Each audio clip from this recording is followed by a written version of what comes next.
utie the mekana na it's a movement no na agenda a change agenda no ne nyina so no number 9 okay the di kan me say utie Ghana for dodo no a do omo ne kan say ye pese NDC ene MPP amanyoko mienu no ye pese afei ye go beyond sa two parties no okay if you say so if 1992 ye share political parties say womo esa ababe amanyosem so NDC MPP this 16 years if you ndusia chemu a na say oka from 1992 up to 2023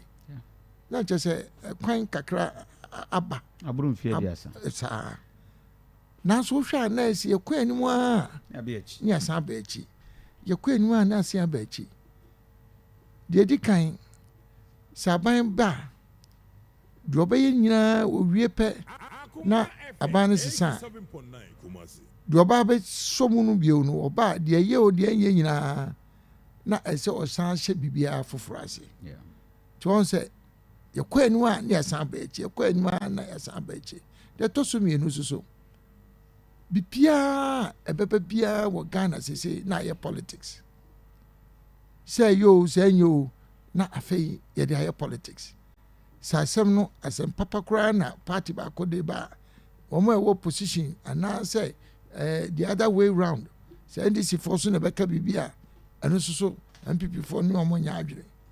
na kwa ese so mienu a kontokwa no na ese Ghana for ana sofa ti se wutie nipa dodo na Ghana for de ha mu no say afei de ya bremo say ya NDC o say MPP o ya pese esesem enu de mugidi se obianu a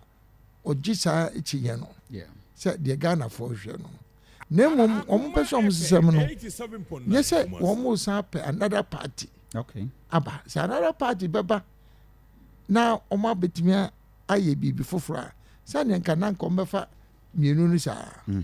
enti de omo hwe ni a new leader not a new party okay if you say omo hu say the issue of Ghana ekonanim say Ghana be konanim a enye party nyina party no so ejina nipa no a ono no ye beto abama no so obedi o man anim that is what is going to make the difference okay na nye Ghana nko hwe amamman a etumpo nyina na ohwe pa na enye party a edi omo ba power and make a difference na sa nipa mo ankasa at a point in time in the history of our country no can for a buy no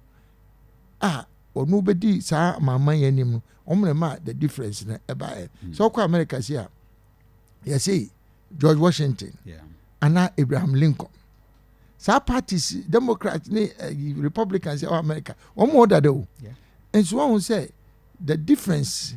about America no na ejina nipa no ni su ni ne ban ni na dwene ni su ade ehunu ne ma difference ne ba enye America nko uko English ya man mu a Great Britain Winston Churchill was up to now still the boni din said the bo Abraham Lincoln ni Washington dey no the same thing uko quote say Singapore yebo Lee Kuan Yew edin efi say ono na ma esisan sonko eba Singapore Ghana oba wo say wo ma bedi o man anim no dodo na so abeye bi nanso so yebo din na edin Kwame Nkrumah no ebre bia no wutu say yebo ama Africa nyina agitum say he was a great leader and nya CPP and the man no na ye Kwame Nkrumah and na ye nyina and they are looking for a new leader there atoso mienu nsa omo hwehwe no wo say Ghana didn't patudo na to abama amanyoku no say bia na wo hwe na teacher for nurse for wɔn a business wɔn ankora wɔn a to aba no nyinaa no sɛ yɛto aba no wie na wɔn ma obi ba aban mu a afei na kyerɛ sɛ amanyɔsɛm no wɔn nka ho bio deɛ aban no pɛ no wɔyɛ ɛno nti na wobɛhwɛ na labour union foɔ yɛsi ɛkɔ strike yɛsi teacher foɔ kɔ strike sɛ amambuo no wɔn ka ho a ɛbɛyɛ na strike asɛm abam kyerɛ sɛ nhyia ɛbɛyɛ nyinaa nso wɔn ka ho deɛ a strike asɛm biara ɛmbam nti wotie Ghanafoɔ no dodoɔ no a deɛ wɔn hwɛ ne nkaboma a government of national unity all inclusive government. And we did any say the toso miensa. Okay. The toso miensa so insaya omo hwehwe no say nipa no ba ni akasa bebre omo petumi na e ba kasa bebre enso won hye dan hu plan pa omo di to e ho ma utimi ejina so kasa adwuma wetimi aye manifesto ye ka no say ukai mu ana utie pa na sakwa promise a detail bi animu a ubetime gina so aka se megidi pa se saa de oso oba yi wakari ade no wakyekire mu akwa akire ma ho se oba ubetime aye ti utie so na se Ghana for no they are looking for a new plan. Okay. A new plan a se nipa no ba saa plan no be implement ya Ghana be ko nanim the toso 9 twa to no se Ghana for epe nsisan kese ɛwɔ Ghana for suban mu ɛne kwan wɔn fa so wɔn ne yɛ ne wɔn mu sɛ deɛ ɛka nyinaa sɛ wonya kanifo a wɔ sɛbi wɔwɔ nsuadeɛ hu sononko